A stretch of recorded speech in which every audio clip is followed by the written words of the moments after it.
ఈరోజు ఈ వీడియోలో తిరుపతి జిల్లా పాకాల మండలంలోని ఊట్లవారిపల్లి సుబ్రహ్మణ్య స్వామి ఆలయం గురించి తెలుసుకుంటున్నాము. గుడి స్టార్టింగ్లో చూస్తున్న ఈ విగ్రహం 54 అడుగులతో 2023లో ప్రారంభించి 2024లో ఆవిష్కరించారు. ఇక మనం చరిత్ర చూసుకుంటే కనుక ఈ ఆలయంకి 100 సంవత్సరాల చరిత్ర ఉంది. ఒక భక్తుడి ఇచ్చిన వరం కోసం వల్లి దేవసేన సమేతగా వెలసిన దర్శనమిస్తున్నారని చరిత్ర చెబుతుంది. ఈ స్వామివారిని దర్శించుకుంటే సుఖ సంతోషాలు మరియు ఆయురారోగ్యముగా ఉంటారని భక్తులు నమ్ముతున్నారు. ఈ స్వామివారికి ప్రతి సంవత్సరం ఆడికృత్తి నెలలో కావిడి ఎత్తి భక్తులు మొక్కు తీర్చుకుంటారు. ఈ ఆలయంకి మరొక పేరు ఆనందగిరి అని పిలువబడుతుంది. ఈ ఆలయం నిర్మాణం వెనుక ఒక భక్తుడి కోరిక ఉందని ఇంకొక భక్తుడు నెరవేర్చాడని చెప్తారు. అప్పట్లో పాల్యం కొండగా పిలువబడేది అండ్ ఆనందగిరిగా మారింది అని ఇక్కడి ప్రజలు చెప్తున్నారు. ఈ ప్రాంతంలో నివసించే సిద్ధాచార్య అనే భక్తుడికి సంతానం లేకపోవడంతో దంపతులు చాలా పుణ్యక్షేత్రాలు సంచరించారు. చాలా రోజుల తర్వాత ఇక్కడ శివుణ్ణి పూజించడంతో అబ్బాయి పుట్టాడు. అబ్బాయికి పాలవరాయుడు అని పేరు పెట్టారు. ఆ బాలుడు 11 సంవత్సరాల వయసులో తల్లి తండ్రిని పోగొట్టుకున్నాడు. అప్పట్నుంచి సుబ్రహ్మణ్య స్వామిని పూజిస్తూ జీవితంని మొదలుపెట్టాడు. పాలవరాయుడు చివరి దశలో ఉన్నప్పుడు స్వామి కలలో కనిపించి ఏదైనా ఒక వరం కోరుకో అని అడిగినప్పుడు అప్పుడు పాలవరాయుడు పాకాలలో వల్లి దేవసేన సమేతగా కొలువు తీరమని కోరుకున్నాడట. అందుకు అనుగ్రహించిన స్వామి ఒక భక్తుడిని ఆలయంని నిర్మిస్తాడని చెప్పి పాలవరాయుడికి విముక్తి ప్రసాదించాడట.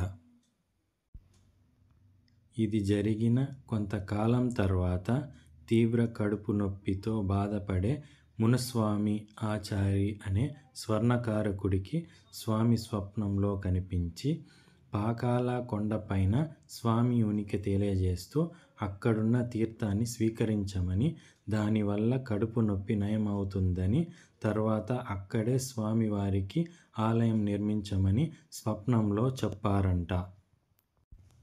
స్వామివారు సూచించినట్లుగానే మునస్వామి ఆచారి కొండకు వచ్చి తీర్థం తీసుకున్నాక అతడి కడుపు నొప్పి నయమైపోయిందట. అందుకు మునస్వామి ఆచారి ఆలయ నిర్మాణం మొదలుపెట్టారంట. ఈ విషయం తెలిసిన చుట్టుపక్కల స్థానికులు అతనికి సహాయం చేయడంతో గుడి నిర్మాణం పూర్తయిందని చెబుతున్నారు.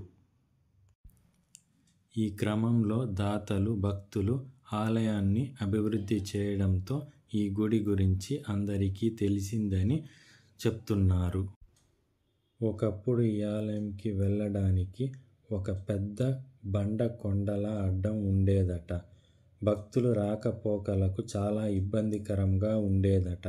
మరియు ఒక మార్గాన్నే వెళ్ళి అదే మార్గాన తిరిగి రావడానికి భక్తులకు చాలా ఇబ్బందికరంగా ఉండేదట.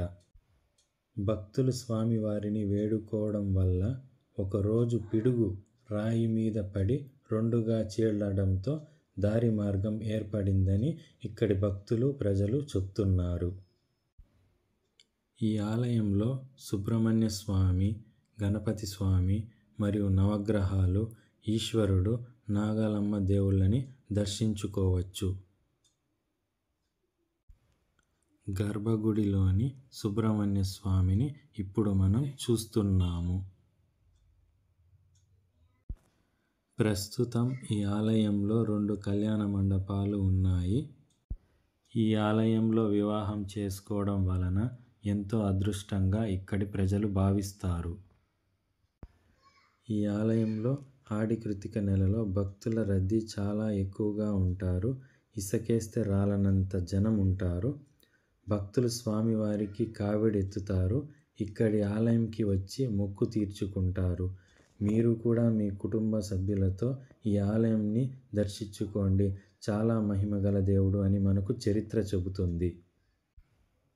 సుబ్రహ్మణ్య స్వామిని ఆరాధించడం వలన ఆరోగ్యానికి, సుఖ సంతోషాలకి, సంతానమునకు చాలా మంచిది. ముఖ్యంగా రాహుకేతు ప్రభావం ఉన్నవాళ్ళు స్వామివారిని ఆరాధించడం చాలా మంచిది. తిరుపతి నుంచి ఈ ఆలయంకి ట్రైను, బస్సు సౌకర్యం కలదు. అదేవిధముగా చిత్తూరు నుంచి ఈ ఆలయంకి రావడానికి ట్రైను మరియు బస్సు సౌకర్యం కలదు. ఆలయంకు భక్తులు వెళ్ళినప్పుడు తెలిసో తెలియకో నాగాల విగ్రహాన్ని తాకి దండం పెట్టుకుంటారు. అలాంటి పని అయితే అస్సలు చేయకండి. ఎందుకంటే రాహుకేతు ప్రభావం మన పైన పడుతుంది. అందువలన మనిషికి మనసు నిలకడగా ఉండదు. ఇంట్లో ఏదో ఒక సమస్యతో ఇబ్బంది పడుతుంటారు. నాగాల పూజా విధానం కొన్ని నిబంధనలతో ఉంటుంది. మీరు గుడికి వెళ్ళినప్పుడు నాగాలను తాకకుండా దండం పెట్టుకొని వచ్చేయడం ఎంతో మంచిది. ఈ వీడియో మీకు నచ్చినట్లయితే లైక్, షేర్ అండ్ నా ఛానల్ని సబ్స్క్రైబ్ చేసుకోవడం మర్చిపోకండి. ఇంకా మరిన్ని వీడియోస్ మీకోసం నా ఛానల్లో అప్లోడ్ చేస్తాను.